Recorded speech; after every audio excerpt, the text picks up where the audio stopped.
ஒன்று கொரிந்தியர் 15ஆம் அதிகாரம். அன்றியும் சகோதரரே, நான் உங்களுக்கு பிரசங்கித்த சுவிசேஷத்தை மறுபடியும் உங்களுக்கு தெரியப்படுத்துகிறேன். நீங்களும் அதை ஏற்றுக்கொண்டு அதிலே நிலைத்திருக்கிறீர்கள். நான் உங்களுக்கு பிரசங்கித்த பிரகாரமாய் நீங்கள் அதை கைக்கொண்டிருந்தால் அதனாலே நீங்கள் ரட்சிக்கப்படுவீர்கள். மற்றபடி உங்கள் விசுவாசம் விருதாவாயிருக்குமே. நான் அடைந்ததும் உங்களுக்கு பிரதானமாக ஒப்புவித்ததும் என்னவென்றால், கிறிஸ்துவானவர் வேத வாக்கியங்களின்படி நமது பாவங்களுக்காக மரித்து அடக்கம் பண்ணப்பட்டு வேத வாக்கியங்களின்படி 3ஆம் நாளில் உயிர்த்தெழுந்து கேபாவுக்கும் பின்பு 12 தரிசனமானார். அதன் பின்பு அவர் 500 பேருக்கு அதிகமான சகோதரருக்கும் ஒரே வேளையில் தரிசனமானார். அவர்களில் அநேகர் இந்நாள் வரைக்கும் இருக்கிறார்கள், சிலர் மாத்திரம் நித்திரை அடைந்தார்கள். பின்பு யாக்கோபுக்கும் அதன் பின்பு அப்போஸ்தலர் எல்லாருக்கும் தரிசனமானார். எல்லாருக்கும் பின்பு அகால பிறவி போன்ற எனக்கும் தரிசனமானார். நான் அப்போஸ்தலர் எல்லாரிலும் சிறியவனாயிருக்கிறேன். தேவனுடைய சபையை துன்பப்படுத்தினதினாலே நான் அப்போஸ்தலன் என்று பேர் பெறுவதற்கு பாத்திரன் அல்ல. ஆகிலும் நான் இருக்கிறது தேவ கிருபையினாலே இருக்கிறேன். அவர் எனக்கு அருளிய கிருபை விருதாவாயிருக்கவில்லை. அவர்கள் எல்லாரிலும் நான் அதிகமாய் பிரயாசப்பட்டேன். ஆகிலும் நான் அல்ல, என்னுடனே இருக்கிற தேவ கிருபையே அப்படி செய்தது. ஆகையால் நானாகிலும் அவர்களாகிலும் இப்படியே பிரசங்கித்து வருகிறோம். நீங்களும் இப்படியே விசுவாசித்திருக்கிறீர்கள். கிறிஸ்து மரித்தோரிலிருந்து எழுந்தார் என்று பிரசங்கிக்கப்பட்டிருக்க, மரித்தோரின் உயிர்த்தெழுதல் இல்லை என்று உங்களில் சிலர் எப்படி சொல்லலாம்? மரித்தோரின் உயிர்த்தெழுதல் இல்லாவிட்டால் கிறிஸ்துவும் எழுந்திருக்கவில்லையே. கிறிஸ்து எழுந்திருக்கவில்லை என்றால் எங்கள் பிரசங்கமும் விருதா, உங்கள் விசுவாசமும் விருதா. மரித்தோர் உயிர்த்தெழாவிட்டால் தேவன் எழுப்பாத கிறிஸ்துவை அவர் எழுப்பினார் என்று நாங்கள் தேவனை குறித்து சாட்சி சொன்னதினாலே தேவனுக்காக பொய் சாட்சி சொல்லுகிறவர்களாகவும் காணப்படுவோமே. மரித்தோர் உயிர்த்தெழாவிட்டால் கிறிஸ்துவும் எழுந்திருக்கவில்லை. கிறிஸ்து எழுந்திராவிட்டால் உங்கள் விசுவாசம் வீணாயிருக்கும், நீங்கள் இன்னும் உங்கள் பாவங்களில் இருப்பீர்கள். கிறிஸ்துவுக்குள் நித்திரை அடைந்தவர்களும் கெட்டிருப்பார்களே. இம்மைக்காக மாத்திரம் நாம் கிறிஸ்துவின் மேல் நம்பிக்கை உள்ளவர்களாயிருந்தால் எல்லா மனுஷரை பார்க்கிலும் பரிதபிக்கப்படத்தக்கவர்களாயிருப்போம். கிறிஸ்துவோ மரித்தோரில் இருந்து எழுந்து நித்திரை அடைந்தவர்களில் முதற் பலனானார். மனுஷனால் மரணம் உண்டானபடியினால் மனுஷனால் மரித்தோரின் உயிர்த்தெழுதலும் உண்டாயிற்று. ஆதாமுக்குள் எல்லாரும் மரிக்கிறது போல கிறிஸ்துவுக்குள் எல்லாரும் உயிர்ப்பிக்கப்படுவார்கள். அவன் அவன் தன் தன் வரிசையிலே உயிர்ப்பிக்கப்படுவான். முதற் பலனானவர் கிறிஸ்து. பின்பு அவர் வருகையில் அவருடையவர்கள் உயிர்ப்பிக்கப்படுவார்கள். அதன் பின்பு முடிவு உண்டாகும்.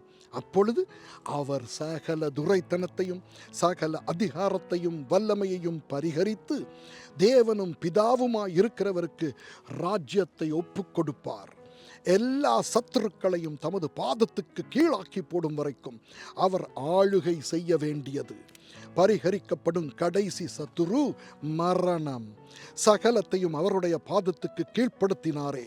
ஆகிலும் சகலமும் அவருக்கு கீழ்ப்படுத்தப்பட்டது என்று சொல்லியிருக்கும் போது சகலத்தையும் அவருக்கு கீழ்ப்படுத்தினவர் கீழ்ப்படுத்தப்படவில்லை என்பது வெளியரங்கமாயிருக்கிறது. சகலமும் அவருக்கு கீழ்ப்பட்டிருக்கும் போது தேவனே சகலத்திலும் சகலமுமாயிருப்பதற்கு குமாரன் தாமும் தமக்கு சகலத்தையும் கீழ்ப்படுத்தினவருக்கு கீழ்ப்பட்டிருப்பார். மேலும் மரித்தோர் உயிர் தெளாவிட்டால் மரித்தவர்களுக்காக ஞானஸ்நானம் பெறுகிறவர்கள் என்ன செய்வார்கள்? மரித்தவர்களுக்காக ஏன் ஞானஸ்நானம் பெறுகிறார்கள்? நாங்களும் ஏன் எந்நேரமும் நாச மோசத்துக்கு ஏதுவாயிருக்கிறோம்? நான் அனுதினமும் சாகிறேன். அதை நம்முடைய கர்த்தராகிய கிறிஸ்து இயேசுவினால் உங்களை குறித்து நான் பாராட்டுகிற மேன்மையை கொண்டு சத்தியமாய் சொல்லுகிறேன். நான் எபேசுவிலே துஷ்ட மிருகங்களுடனே போராடினேன் என்று மனுஷர் வழக்கமாய் சொல்லுகிறேன். அப்படி போராடினதினாலே எனக்கு பிரயோஜனம் என்ன? மரித்தோர் உயிர் தெளாவிட்டால் புசிப்போம், குடிப்போம், நாளைக்கு சாவோம் என்று சொல்லலாமே. மோசம் போகாதிருங்கள். ஆகாத சம்பாஷணைகள் நல்லொழுக்கங்களை கெடுக்கும். நீங்கள் பாவம் செய்யாமல் நீதி கேட்க விழித்து கொண்டு தெளிந்தவர்களாயிருங்கள். சிலர் தேவனை பற்றி அறிவில்லாதிருக்கிறார்களே. உங்களுக்கு வெட்கம் உண்டாக இதை சொல்லுகிறேன். ஆகிலும் மரித்தோர் எப்படி எழுந்திருப்பார்கள், எப்படிப்பட்ட சரீரத்தோടെ வருவார்கள் என்று ஒருவன் சொல்வானேயாகில், புத்தீனனே, நீ விதைக்கிற விதை செத்தால் ஒழிய உயிர்க்க மாட்டாதே. நீ விதைக்கிற போது இனி உண்டாகும் மேனியை விதையாமல் கோதுமை அல்லது மற்றொரு தானியத்தினுடைய வெறும் விதையையே விதைக்கிறாய். அதற்கு தேவன் தமது சித்தத்தின்படியே மேனியை கொடுக்கிறார். விதை வகைகள் ஒவ்வொன்றிற்கும் அதற்கேற்ற மேனியையே கொடுக்கிறார். எல்லா மாம்சமும் ஒரே விதமான மாம்சம் அல்ல. மனுஷருடைய மாம்சம் வேறே, மிருகங்களுடைய மாம்சம் வேறே, மச்சங்களுடைய மாம்சம் வேறே, பறவைகளுடைய மாம்சம் வேறே. வானத்துக்குரிய மேனிகளும் உண்டு, பூமிக்குரிய மேனிகளும் உண்டு. வானத்துக்குரிய மேனிகளுடைய மகிமையும் வேறே, பூமிக்குரிய மேனிகளுடைய மகிமையும் வேறே. சூரியனுடைய மகிமையும் வேறே, சந்திரனுடைய மகிமையும் வேறே, நட்சத்திரங்களுடைய மகிமையும் வேறே. மகிமையிலே நட்சத்திரத்துக்கு நட்சத்திரம் விசேஷித்திருக்கிறது. மரித்தோரின் உயிர் தெழுதலும் அப்படியே இருக்கும். அழிவுள்ளதாய் விதைக்கப்படும், அழிவில்லாததாய் எழுந்திருக்கும்.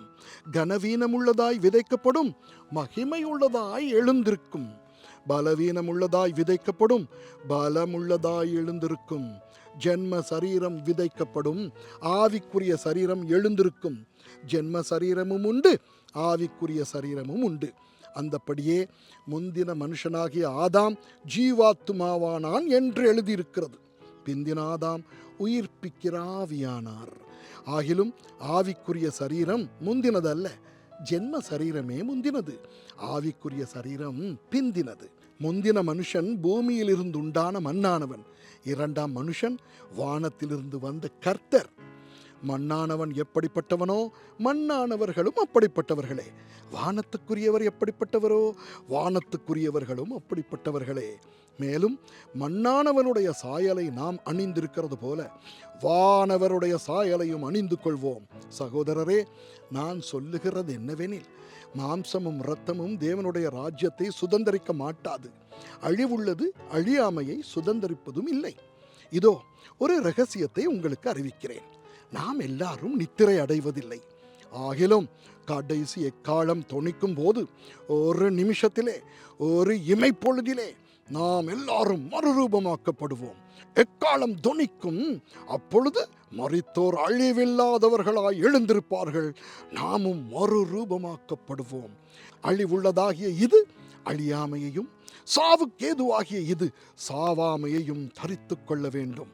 அழிவுள்ளதாகிய இது அழியாமையையும், சாவுக்கேதுவாகிய இது சாவாமையையும் தரித்து கொள்ளும் போது மரணம் ஜெயமாக விழுங்கப்பட்டது என்று எழுதியிருக்கிற வார்த்தை நிறைவேறும். மரணமே உன் கூர் எங்கே? பாதாளமே உன் ஜெயம் எங்கே? மரணத்தின் கூர் பாவம், பாவத்தின் பெலன் நியாய பிரமாணம். நம்முடைய கர்த்தராகிய இயேசு கிறிஸ்துவினாலே நமக்கு ஜெயம் கொடுக்கிற தேவனுக்கு ஸ்தோத்திரம். ஆகையால் எனக்கு பிரியமான சகோதரரே, கர்த்தருக்குள் நீங்கள் படுகிற பிரயாசம் விருதாவாயிராதென்று அறிந்து நீங்கள் உறுதிப்பட்டவர்களாயும் அசையாதவர்களாயும் கர்த்தருடைய கிரியையிலே எப்பொழுதும் பெருகுகிறவர்களாயும் இருப்பீர்களாக. ஆமென்.